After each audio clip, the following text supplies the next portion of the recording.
Khambha market યાર્ડમાં ટેકાના ભાવની મગફળી લઈને આવ્યા છે અને આજે છેલ્લો દિવસ છે અને અમને 1350 રૂપિયા ભાવ મળી રહ્યો છે અને વેપારી 900 થી 1000 રૂપિયા આપણને આપે છે હાવ. અને આજ અમારે છેલ્લો દિવસ છે એટલે અમને સંતોષ છે અને અમારો વારો આવી ગયો છે. ખાંભા તાલુકામાં કુલ 2700 જેટલા ખેડૂતોનું ટેકાના ભાવ મગફળીમાં રજીસ્ટ્રેશન કરવામાં આવેલું હતું અને 8 તારીખની સરકારશ્રીની ગાઈડલાઈન પહેલાં તમામ ખેડૂતોની મગફળીનો તોલ પૂર્ણ કરી અને 100% ખરીદીનો લક્ષ્યાંક પૂર્ણ કરવામાં આવેલો છે.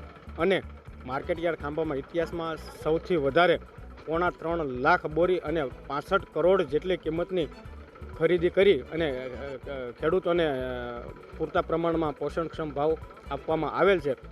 અમરેલી જિલ્લામાં 10 કેન્દ્રો ઉપર ખરીદી ચાલુ હતી. 11-11થી ખરીદી સરકારે ચાલુ કરેલી હતી. આજે પૂર્ણ દિવસ છે. ટોટલ 2716 ખેડૂતનું રજીસ્ટ્રેશન હતું ખાંભામાં. એમાંથી 2680 જેવા ખેડૂતને ખરીદી થઈ ગયેલી છે. 2,70,000 જેટલી ગુણીની ખરીદી થઈ ગઈ છે અને અત્યારે ખરીદી સંપૂર્ણ પૂરી થઈ ગયેલી છે.